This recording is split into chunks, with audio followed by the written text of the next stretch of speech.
함께 나눌 하나님의 말씀 로마서 12장입니다. 로마서 12장 1절과 2절 말씀입니다. 로마서 12장 1절과 2절 말씀, 우리 함께 같은 목소리로 말씀을 읽도록 하겠습니다. 그러므로 형제들아, 내가 하나님의 모든 자비하심으로 너희를 권하노니 너희 몸을 하나님이 기뻐하시는 거룩한 산제물로 드리라. 이는 너희가 드릴 영적 예배니라. 너희는 이 세대를 본받지 말고 오직 마음을 새롭게 함으로 변화를 받아 하나님의 선하시고 기뻐하시고 온전하신 뜻이 무엇인지 분별하도록 하라. 아멘. 우리는 지난 여러 달 동안 로마서를 계속해서 묵상하고 있습니다. 우리가 묵상하고 있는 로마서를 크게 두 부분으로 우리가 나눌 수가 있는데, 이 로마서는 1장부터 11장까지가 교리 부분입니다. 신학에 관한 부분들이고, 12장부터 16장까지가 실천 윤리에 관한 내용들을 다루고 있습니다. 그래서 우리가 지금까지 함께 나눴던 1장부터 11장까지는 참 딱딱한 그런 부분들이었습니다. 그리고 이제 오늘부터 나누게 된 12장부터 16장까지는 실천 윤리편이어서 비교적 딱딱하지는 않아요. 그런데 때로는 좀 아파요. 왜냐하면 우리의 실제적인 교리와 연관해서 우리의 삶 가운데 교정해야 될 부분들, 또 수정해야 될 부분들을 다루고 있기 때문에 때로는 아픔이 있다라고 하는 것도 우리가 생각을 해보게 되어집니다. 교리를 근간으로 해서 우리 그리스도인들이 어떻게 실제적인 생활에 말씀을 적용하고 실천해야 하는지를 다뤄가기 때문에 진지하게 경청하며 주목하는 것이 필요하다라고 하는 생각을 합니다. 저는 목회를 하면서 종종 그런 생각들을 해봐요. 우리가 왜 신앙이 잘 성장하지 않을까? 또 목회자의 고민은, 목회자는 늘 누구한테 가끔 그런 질문을 해요. 목사님, 저 책 다 읽으셨어요? 그래요. 저 책 다 읽으셨어요? 여러분, 서재에 가면 책이 많잖아요. 요즘은 보이는 책만 있는 게 아니에요. 보이지 않는 책이 훨씬 더 많아요. 그래서 휴대폰을 꺼내고, 그리고 이제 제가 사용하는 노트북이나 패드나 이런 것들을 활용해 보면 그 안에 담겨 있는 무궁무진한 자료들이 있거든요. 이거 다 보셨어요? 그래. 이걸 어떻게 다 읽어요? 어떻게 다 읽어요? 책을 이제 신간들이 많이 나오니까 책을 나오는 대로 책들을 이제 구입합니다만, 책을 받으면 우선 목차들을 봐요.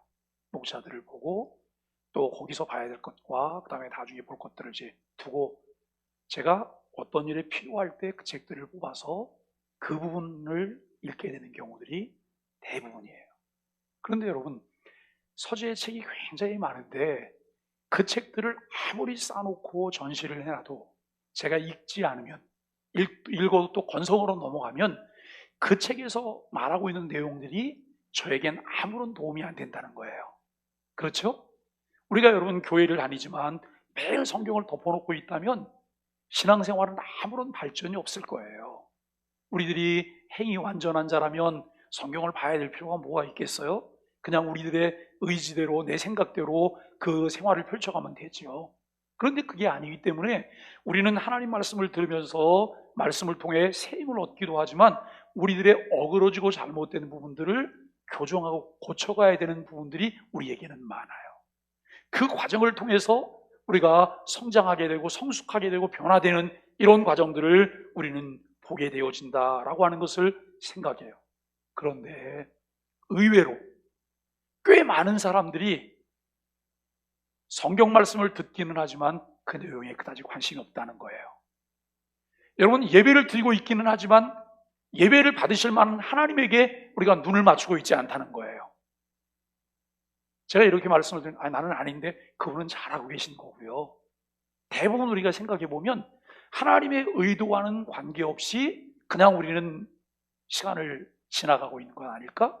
근데 시간이 지나간다고 해서 우리가 성장하는 것을 기대할 수가 없어요. 여러분, 1장부터 11장까지 이제 이 교리적인 부분들을 잘 설명하고 바울은 로마서의 윤리적 부분을 시작하는 실천적인 첫 절을 이렇게 시작을 했어요. 그러므로 형제들아,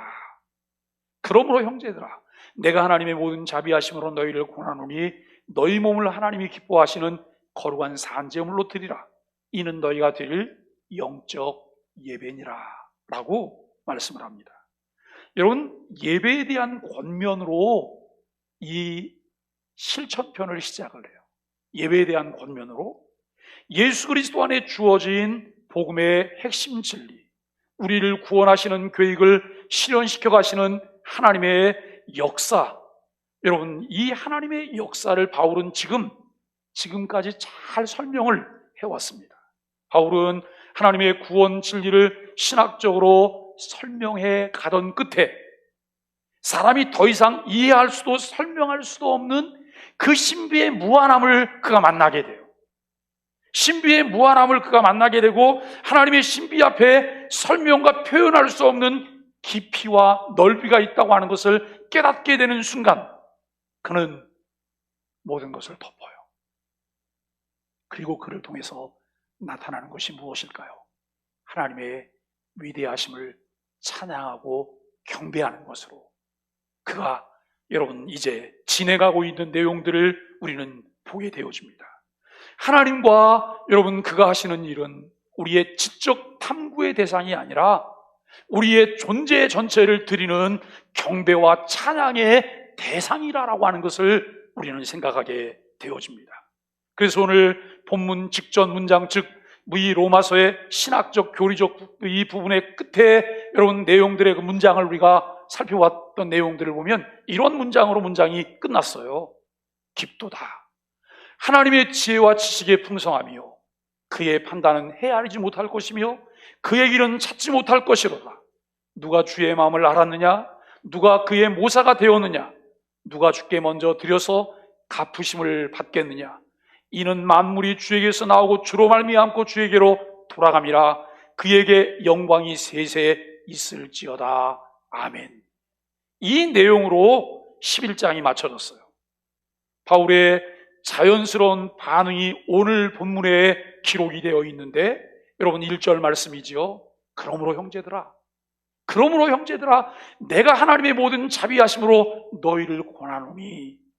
여러분 이런 말씀들을 쭉 나누면서 여러분 바울은 내가 하나님의 모든 자비하심으로 너희를 권한다라고 말을 해요. 10장의 첫 절인 이 문장 바로 앞까지도 사도 바울이 논한 것을 어떻게 보면 바로 하나님의 자비라고 말할 수 있어요. 하나님은 이런 분이셨어. 하나님은 이렇게 자비로운 분이야 라고 하는 부분들을 말합니다. 그 하나님의 자비를 입은 사람이라면 마땅히 있어야 될 것이 무엇인가를 권면하고 있는 거예요. 오늘 여기 로마서 12장을 함께 나누면서 우리 하신 마음 가운데 이런 부분을 한번 확인해 보세요.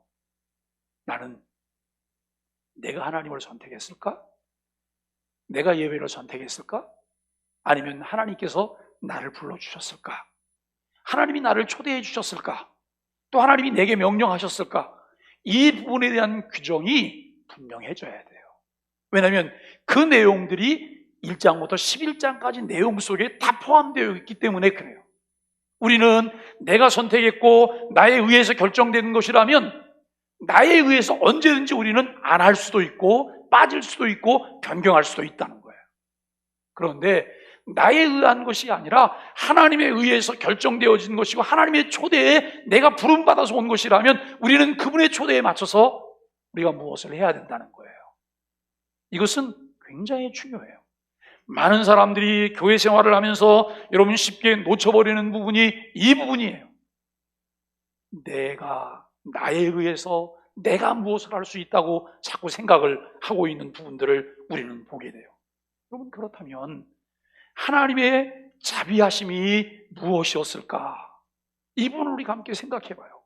하나님의 자비하심은 크게 두 가지로 우리가 요약해서 생각할 수 있는데요. 하나는 율법의 행위로는 결코 하나님 앞에서 의롭다 하심을 얻을 수 없는 자들에게 오직 예수 그리스도를 믿는 믿음으로 의롭다 하심을 얻게 하시기로 하신 자비를 말하고 있어요. 다른 하나는 그 자비를 유대인에게만 아니라 온 이방인들에게도 베푸셨다고 하는 것을 우리는 생각을 해봐요. 로마에 있는 이방인들도 그 하나님의 자비하심으로 인하여 예수 그리스도를 믿게 되었고, 믿음으로 이루어지는 새 하나님의 백성 이스라엘 속에 들어오게 되었습니다. 그렇기 때문에 사도 바울은 로마의 그리스도인들에게 내가 하나님의 모든 자비하심으로 너희를 권하노니 라고 말하면서 편지할 수가 있습니다. 여러분, 그리고 사도 바울은 너희 몸을 하나님이 기뻐하시는 거룩한 산제사로 드리라 그래요. 너희 몸을 하나님이 기뻐하시는 거룩한 산제사로 드리라. 여기 여러분 몸을 드리라고 했지만 여기서의 몸은 단지 육체를 가리키는 것이 아니에요. 우리 여러분, 이 눈에 보이는 신체를 가리키는 것이 아니라는 거예요. 전인적인 인격체로서의 우리 각자의 존재와 삶을 가리키는 말이라고 하는 것을 생각하게 되어집니다. 너희 몸을 드리라라고 한 것은 너희 자신을 드리라고 하는 말과 같은 뜻이라고 우리가 보아야 될 것입니다. 우리의 삶의 일부가 아니라 전부를 드리라는 거예요. 우리의 소유의 일부가 아니라 전부를 드리라는 거예요. 우리의 관심의 일부가 아니라 전부를 드리라는 거예요. 우리 힘의 일부가 아니라 전부를 드리라는 거예요. 우리 자신을 온전히 하나님께 다 바치라는 거예요. 아니 여러분, 하나님이 강도잖아요. 하나님 강도 아니세요? 아니 하나님이 도대체 누구시간데 하나님이 왜 무슨 이유로 전부를 드리라고 말하는 거예요? 로마서 1장부터 11장까지 내용이 없는 사람은 그렇게 말할 거예요. 그런데 로마서 1장부터 11장까지가 있는 사람들은 이 말이 무슨 말인 줄 알고 수긍해요. 일부가 아니라 전부를, 내가 가진 것이 아니라 나를 하나님께 드려야 된다고 하는 것을 깨닫게 되는 것입니다. 여러분, 이것을 깨닫는 것이 신앙이고 이것을 깨닫게 될 때 우리가 하나님의 은혜를 감사할 수가 있습니다. 하나님의 자비하심은 우리의 삶의 한 부분만 관련된 것이 아니기 때문에 여러분, 우리의 삶 전체를, 우리의 생명을 영원히 구원하신 하나님의 자비하심 때문에 우리가 그렇게 해야 된다라고 하는 것입니다. 그런데 사도 바울은 또 이렇게 말을 해요. 너희 몸을 제물로 드리라 그래요. 너희 몸을 제물로 드리라. 사도 바울은 한 사람의 유대인으로서 그들이 하나님께 드려온 제사가 어떤 것인지를 잘 알고 있습니다.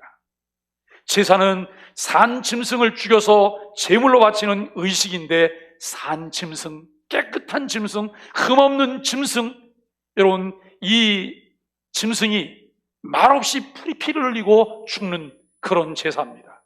우리가 우리 몸을 제물로 드린다고 하는 것은 쉽고 기분 좋게 편안하게 이루어지는 것이 아니죠. 희생과 헌신이 함께 해야 되는 거예요. 말없이 불평 없이 기꺼이 드려지는 것, 이것이 하나님 앞에 산 제물로 드리는 거예요. 산 제물로. 사도 바울은 여러분, 너희 몸을 산 제물로 드리라라고 말을 해요. 너희 몸을 산 제물로 드리라. 여러분, 제물로 바쳐질 이 짐승은 물론 산 짐승이어야 되고, 죽은 짐승은 여러분 제물로 바쳐지는 일이 없습니다. 우리가 살아있을 때는 우리 마음대로 살다가 죽어서 하나님께 바쳐질 수 없다는 것이죠. 우리가 살아있을 때 하나님께 바쳐져야 돼요. 그런데 사도 바울은 너희 몸을 산제물로 드리라고 말씀하시면서 하나님이 기뻐하시는 거룩한 산제물이라고 말씀을 하십니다. 바울이 말하는 산제물의 의미가 하나님께서 기뻐하시는 거룩한 제물이라는 거예요. 우리가 여러분 종종 놓치고 실수하고 실패하는 부분이 이 지점이에요. 하나님이 기뻐하시는 것과 관계없이 그냥 나는 드리기만 하면 된다고 생각해요. 드리기만 하면 된다고. 이게 하나님이 기뻐하실 건지 기뻐하시지 않을 건지도 상관하지 않고 그냥 나는 드리기만 하면 그것으로 나는 다 됐다고 생각해요. 여러분, 내가 누군가에게 무엇을 나눌 때에도 이 사람이 필요한 건지, 이 사람이 좋아하는지, 여러분 그것을 살펴볼 수 있어야 돼요. 어떤 어른들은 여러분 뭘 이렇게 나눠주면서 좋은 걸 주면서도 참 기분 나쁘게 줘요. 던지더란 말이에요. 이렇게 팽개치듯이 던져요. 그러면 그 받는 사람이 그 받을 때 마음에 뭐가 느껴지겠어요? 모멸감이 느껴지는 거예요. 모멸감이. 적어도 하나님께서 예배에 나를 초대해 주셨고 그분께서 우리를 불러주셨다고 하면 내가 그분께 예배를 드릴 때 그분이 기뻐하시고 그분의 의중이 무엇일까를 생각하는 이런 자세가 필요해요.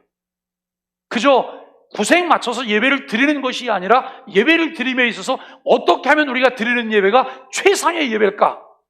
최상의 예배가 될까라고 하는 이 부분에 우리는 초점을 맞춰야 될 것입니다. 요즘 비즈니스 영업하는 분들은 여러분들 그런 말을 해요. 고객 감동이라는 말을 해요. 고객 감동. 왜냐하면 고객 감동만큼 확실한 영업이 없다는 거예요. 고객을 감동시키면 그 고객은 다음에도 계속해서 내 고객일 뿐만 아니라 그 사람이 다른 사람까지 연결하는 영업을 그 사람이 한다는 거예요. 사랑하는 여러분, 오늘 우리가 하나님께 예배하면서 우리 몸을 하나님께 하나님이 산제물로 드리고 하나님이 기뻐하시는 산제물로 들고 있는지 우리 자신을 돌아보게 되기를 바랍니다. 여기 여러분 거룩함이라고 하는 이 부분을 볼 때에 거룩함이라고 하는 말은 성별된 바쳐진이라고 하는 의미가 있어요. 여기서는 오직 하나님께만 바쳐진 마음이 갈라지지 않은 이라고 하는 그런 의미가 있습니다. 마음이 갈라지지 않은 하나님께만 바쳐진 일치된 마음. 늘 우리는 예배 전까지 갈등을 할 수도 있어요. 내가 오늘 예배를 갈까 말까?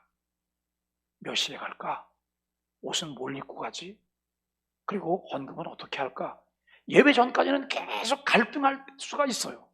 그런데 내가 여러분 예배에 돌입할 때는 이 마음이 정리가 돼서 하나가 된 마음이 되어져야 돼요. 하나가 되어진 마음으로 하나님께만 예배하는 그런 마음이 되어져야 된다라고 하는 것을 생각합니다. 우리가 우리 몸을 여러분 산제물로 드린다고 하는 것은 오직 하나님만이 우리의 주인이시고 우리의 삶이 오직 하나님의 나라와 그의 의를 구하는 삶이 되는 것을 가리키는 것이다 라고 하는 것을 생각해요. 온갖 세상사와 세상의 부귀영화에 우리의 눈과 마음을 빼앗겨서는 우리가 하나님께 산제물로 드릴 수 없다는 거예요. 사도 바울은 그 로마의 그리스도인들에게 그와 같은 뜻으로 여러분 이렇게 말을 한 거예요. 너희 몸을 하나님이 기뻐하시는 거룩한 산제물로 드리라 이렇게 말하고 이는 너희가 드릴 영적 예배니라 라고 말을 해요. 너희가 하나님의 자비하심을 입었다면 이제 하나님께 영적 예배를 드려야 되지 않느냐, 영적 예배는 이런 것이다 라고 하는 것을 말하고 있습니다. 여기서 우리는 바울이 말한 예배가 단순히 주일에 예배당에 모여 기도하고 찬송하고 설교 듣고 헌금하고 오는 예배를 뜻하는 것이 아님을 알 수 있습니다. 우리의 삶 자체가 온전히 하나님과 함께하지 않는 예배는 참된 예배라 할 수 없다는 거예요. 우리의 삶 전체가 하나님께서 기뻐하시도록 하나님께 온전히 드려지지 않은 채 드리는 예배는 하나님에게 모든 자비하심을 베푸신 하나님께 드려야 하는 예배로서 합당하지 않다고 하는 것을 우리에게 알게 하고 있습니다. 여러분, 바울은 이는 너희가 드릴 영적 예배니라 라고 말을 했어요. 여기서 영적이라고 하는 말은 합당한, 참되고 사리에 맞는, 구속받은 피조물이 드려 마땅한이라고 하는 그런 예배예요. 여기 여러분이 영적 예배를 드리기 위해서 우리에게 전제되어야 될 것이 뭐냐면 이런 거예요. 내가 예배를 드려야 될 이유가 무엇인지에 대한 확인이 필요해요. 내가 하나님께 예배를 드려야 될 이유가 무엇인지에 대한 확인이 필요한 거예요. 또 내가 누구인지에 대한 확인이 필요해요. 예배의 대상이신 하나님이 누구신지에 대한 확인이 우리에게 필요하다라고 하는 것을 생각하게 되어집니다. 여러분, 영적 예배란 우리의 삶이 하나님께서 기뻐하시는 삶이 되어서 온전히 그의 뜻에 합당한 삶을 사는 이들이 드리는 예배임을 말해요. 내가 오늘도 하나님의 뜻에 합당하게 삶을 살지 못했다면 이 자리에 나와서 아무리 내가 거룩한 척하면서 예배를 드려도 그 예배는 영적 예배일 수 없다는 거예요. 주일 예배가 영적 예배가 되기 위해서 월요일부터 토요일까지 삶이 무관하지 않아요. 월요일부터 토요일까지 삶이 예배에 연관이 되는 거예요. 예배에 다 부어지는 거예요. 우리가 마땅히 하나님의 자비하심을 입은 사람들이라면 우리는 영적 예배를 하나님 앞에 드려야 합니다. 영적 예배자인 우리들에게 하나님이 기뻐하시고 선하시고 온전하신 뜻이 무엇인지 분별할 수 있는 길을 우리에게 제시해 주고 있어요. 그 길이 어떤 길일까요? 오늘 본문 2절이지요. 너희는 이 세대를 본받지 말고 오직 마음을 새롭게 함으로 변화를 받아 하나님의 선하시고 기뻐하시고 온전하신 뜻이 무엇인지 분별하도록 하라라고 말씀을 하세요. 여러분, 이 부분을 우리가 세 부분으로 나눠서 생각해 보면, 첫째는 변화하지 않고는 하나님의 선하시고 기뻐하시고 온전하신 뜻이 무엇인지 분별할 수 없다는 거예요. 둘째는 변화하기 위해서는 오직 우리의 마음을 새롭게 해야 된다라고 하는 것이고, 셋째는 우리의 마음이 새로워지기 위해서는 또 이 세대 곧 이 세상을 본받지 말아야 한다라고 말씀합니다. 바울은 그의 서신 속에서 전에는 이제는 이라고 하는 말을 아주 즐겼어요. 전에는 이제는 이라고 하는 이 사이에 어떤 분기점이 있다고 하는 것을 그는 늘 말을 해요. 전에는 어둠이었으나 이제는 주 안에서 빛이라고 에베소 5장을 통해서 말씀해요. 마치 예수 그리스도의 오심으로 역사가 주전과 주후로 나뉘어진 것처럼 하나님의 자비를 깨닫기 전과 깨달은 후가 분기점이 있는 삶이 돼야 된다는 거예요. 여러분, 내가 신앙생활을 좀 더 열심히 하게 됐어요. 교회를 주일날 낮 예배만 나오던 분이 오후 예배도 나오고 수요일도 오고 금요일도 오고 새벽 기도도 하고 싶고, 그저 교회에서 설교 시간에나 펼치는 성경을 집에서도 성경을 펼쳐서 보고 싶은 마음이 생기고 막 그래요. 왜 그런데 그런 마음이 들었는지를 우리가 살펴봐야 돼요. 왜 그런 마음이 들었는지.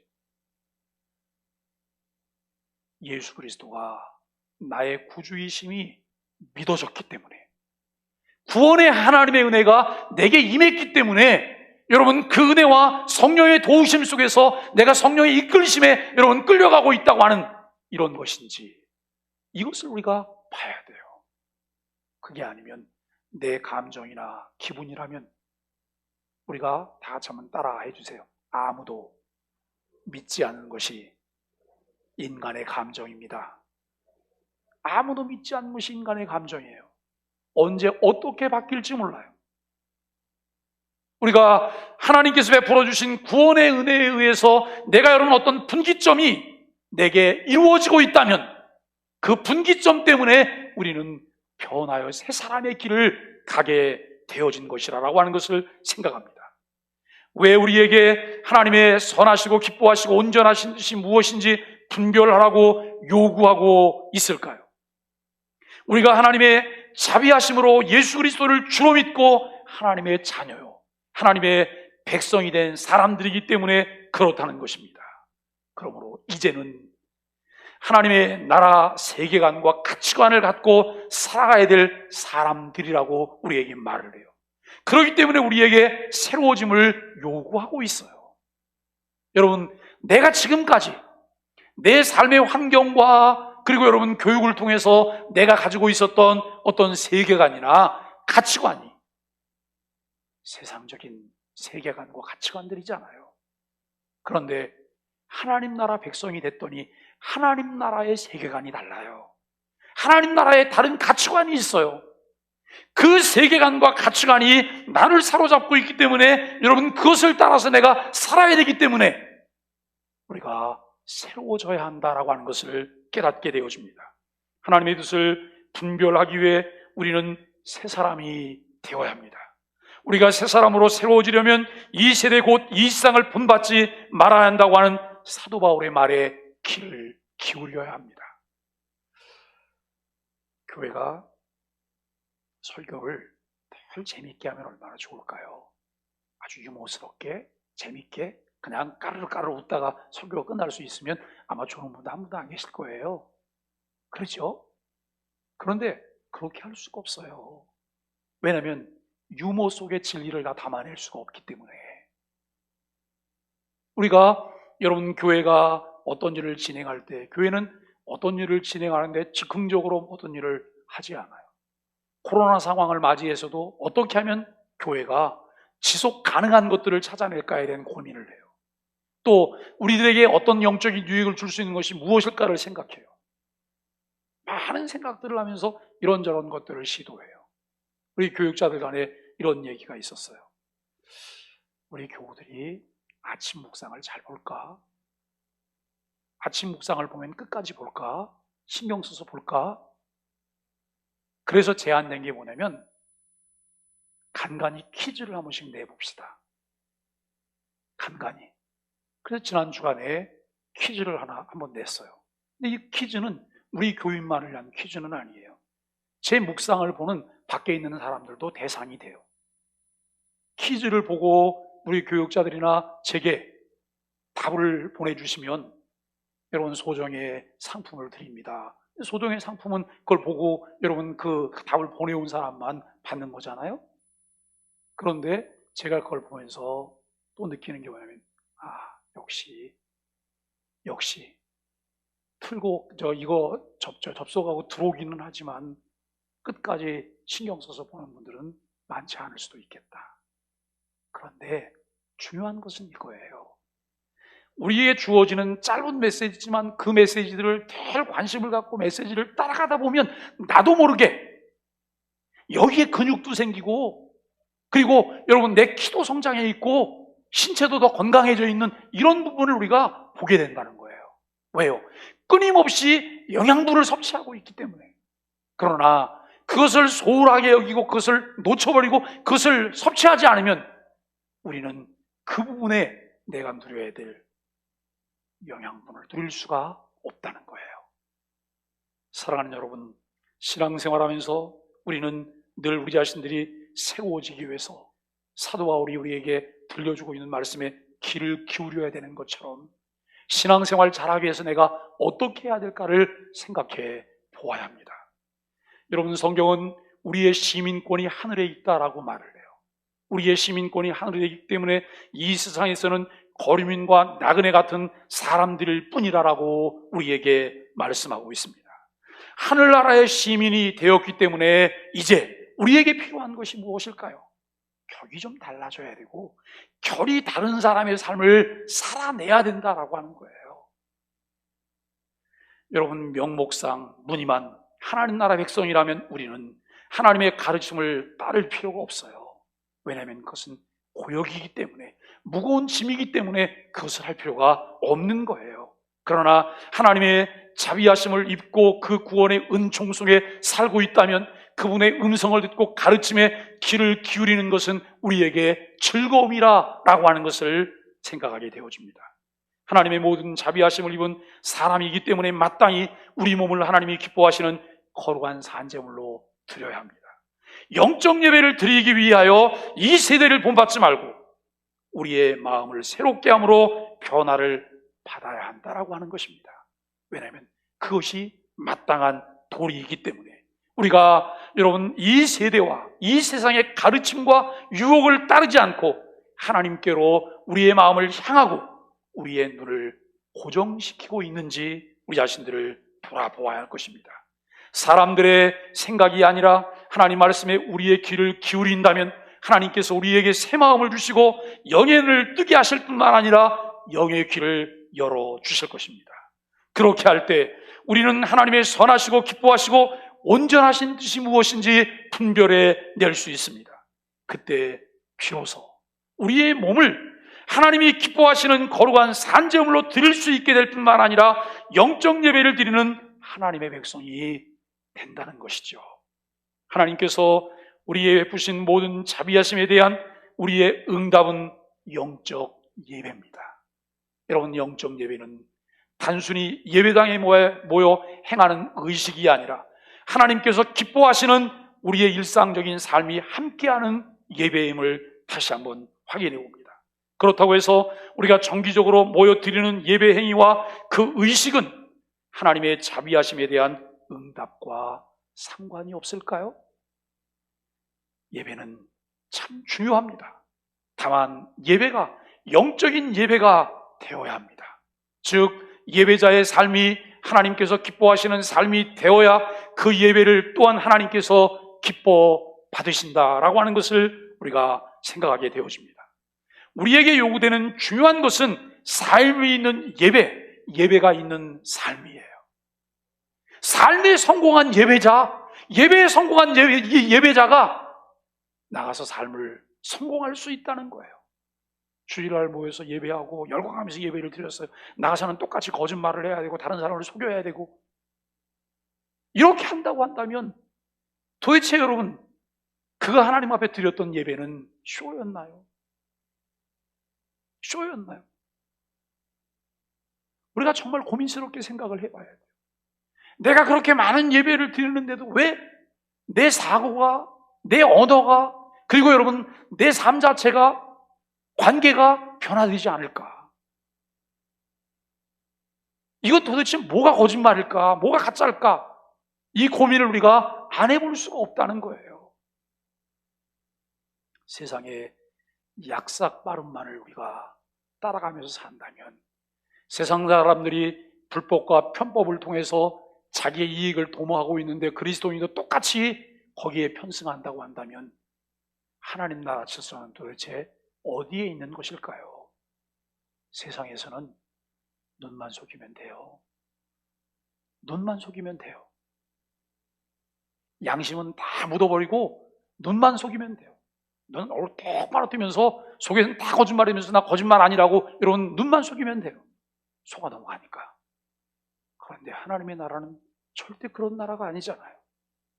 우리는 이 세상에 속한 사람이지만 이 세상에만 속한 자가 아니라 하나님 나라 시민권을 가진 자들이잖아요.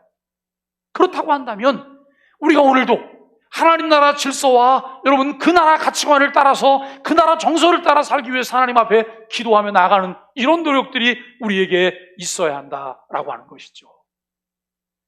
하나님을 기쁘시게 하는 삶은 당연히 예배의 삶이어야 되고 예배드리기를 소홀히 하는 것은 하나님을 기쁘시게 할 수 없습니다.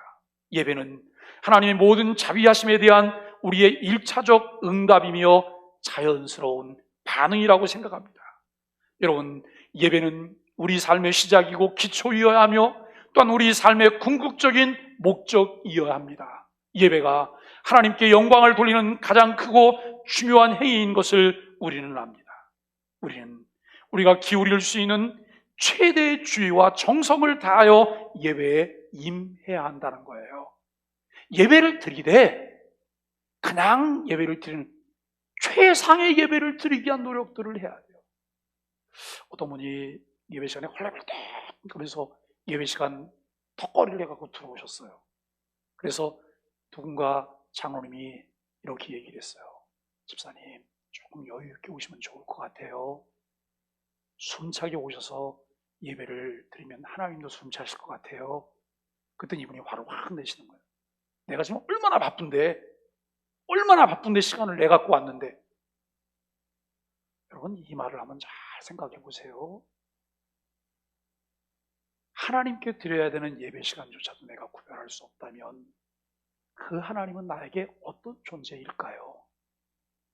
하찮은 존재가 아닐까요? 내가 예배 안 해도 되는 그런 존재일 수도 있어요. 여기서부터 우리가 생각을 시작해 보면 우리 삶 가운데 굉장히 많은 삶의 자세가 달라져요. 신앙생활하는 태도가 달라지게 될 것이라고 하는 생각을 하게 됩니다. 여러분, 예배는 하나님의 임재 앞으로 나아가는 것이죠. 히브리서 기자는 이렇게 말을 했어요. 하나님께 나아가는 자는 반드시 그가 계신 것과 자기를 찾는 자들에게 상 주시는 이심을 믿어야 할지니라. 하나님께 나아가는 자는 반드시 그가 계신 것과 자기를 찾는 자들에게 상 주시는 이심을 믿어야 할지니라라고 말을 해요. 예배를 장난치듯이 소풍 가듯이 영화관이나 경기장에 가는 기분이 아닌 예배자다운 그런 모습으로 예배하는 것은 좀 차이가 있을까요? 주일 성수와 교회가 성도들의 영적 유익과 성장을 위해 정한 모임들에 우리가 꼭 참석해야 한다는 거예요. 하나님께서는 우리를 짐스럽게 하기 위해서, 고역을 우리 시키기 위해서 여러분 우리들에게 정한 예배에 나오도록 말씀하시는 게 아니에요. 영적 유익을 위해서요. 요즘은 사람들이 배가 불러서 하루 밥 3끼 먹는 걸 참 부담스러워하는 분도 많으시더라고요. 밥 3끼 먹는 거. 왜냐면 살찐다고, 그리고 조금 먹어야 된다고 그런 얘기를 많이 해요. 제가 지난 주간에 아프리카 비디오 한 편을 봤어요. 아프리카 비디오 한 편을 봤는데 한 가정에 자녀가 3명이에요. 남편은 아내와 자녀를 버리고 도망갔어요. 왜냐면 막내가 희귀질병에 걸려서 그거를 자기가 감당할 수 없다고 도망을 가버렸어요. 그래서 이 엄마가 나가서 하루 종일 일을 해요.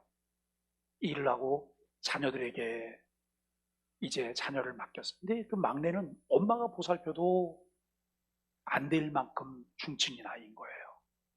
그 아이를 그 2명의 형하고 오빠가, 형하고 누나가 이제 이렇게 아이를 씻기기도 하고 부둥켜 안고 이제 하루 종일 지내요. 근데 엄마는 나가서 남의 밭에 가서 옥수수 따고 뭐 이렇게 해서 배달해주고 받는 돈이 우리나라 돈으로 한 300원 정도 받더라고요. 300원을 받는데 그 300원을 좀 모아야지만 그래도 이 아이 치료비를 쓸 수 있는데 그걸 모을 수가 없는 거예요. 왜냐면 그날 목구멍에 풀칠을 해야 되니까요. 목구멍에 풀칠을 해야 되는데 어느 날 이제 일 갔던 집에서 그 콩알 몇 개를 좀 이렇게 한 주먹을 줬어요. 그러니까 이 어머니가 한 알도 떨어지면 안 되니까 그걸 고이고이 싸들고 와고 냄비에다 넣고 물을 부어요. 그걸 끓입니다. 여러분 콩 한 주먹 냄비에 끓여봤자 뭘, 아이 셋이 그거를 먹어요.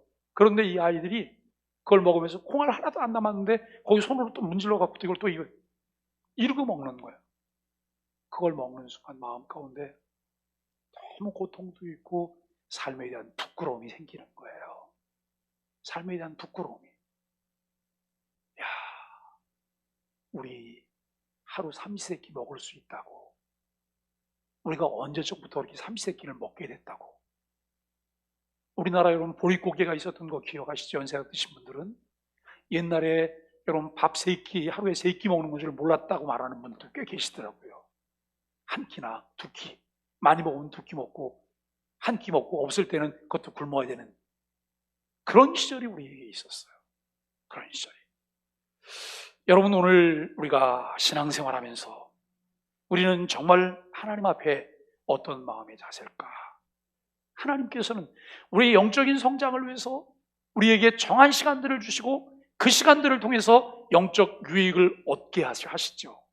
우리는 영이신 하나님 아버지 앞에 영과 진리로 예배하기 위해서 어떤 예배자로 매 순간 예배에 임해야 할지 생각하고 예배 시간을 잘 지키는 것은 기본이 아닐까 생각을 해봐요.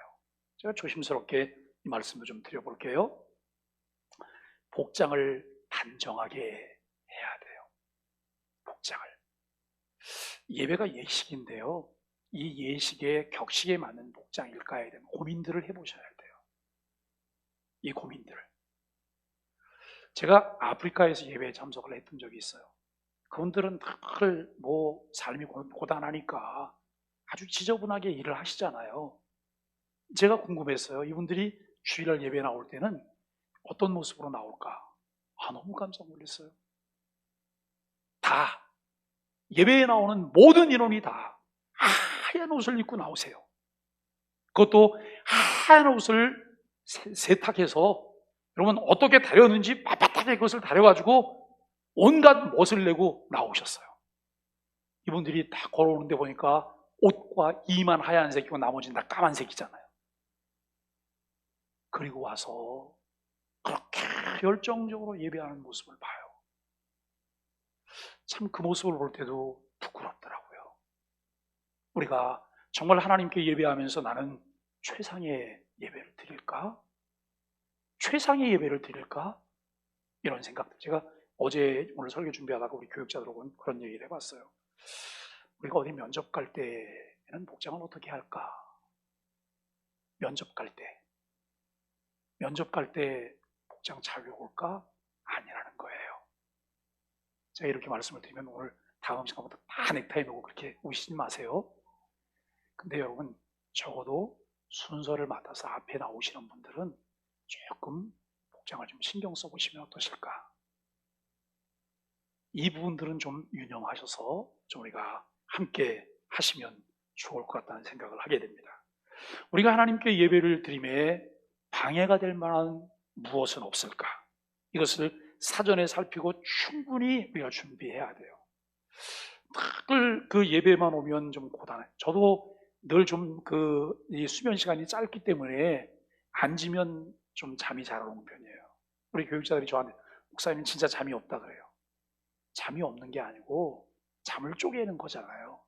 그래서 책을 좀 보려고 또 휴대폰을 들고 뭐 좀 이렇게 보려고 그러다 보면 여기 뚝뚝 떨어져요. 졸다가 떨어뜨리는 거예요. 그런데 이런 것 안 하려면 좀 충분히 휴식이 필요하잖아요. 그런 교회 오시기 전에 충분한 수면도 취하시고 휴식도 하시고 저녁에도 일찍 주무시고 이런 노력들이 우리가 하나님 앞에 예배를 잘 드리는 방법도 되는 거예요. 또 여러분 여러 가지 일관계 때문에 너무 피곤하게 삶을 사시는 분이 이제 이런 이야기를 하면 목사님 나는 그렇게 안 살 수가 없어요. 어떻게 할 수가 없어요. 그 교회 오지 말라는 거예요? 아니요. 그분의 마음은 하나님이 아세요. 그분의 마음은 개인차가 다 있겠지요. 그러나 다 함께 노력하는 이런 노력들이 우리에게 필요한 말씀을 정리하면서 하나님께서 받으실 만한 영적 예배자로 우리 자신을 하나님께 드리며 참마음과 온전한 믿음으로 하나님께 나아가게 되기를 주님의 이름으로 간절히 축복합니다. 우리 함께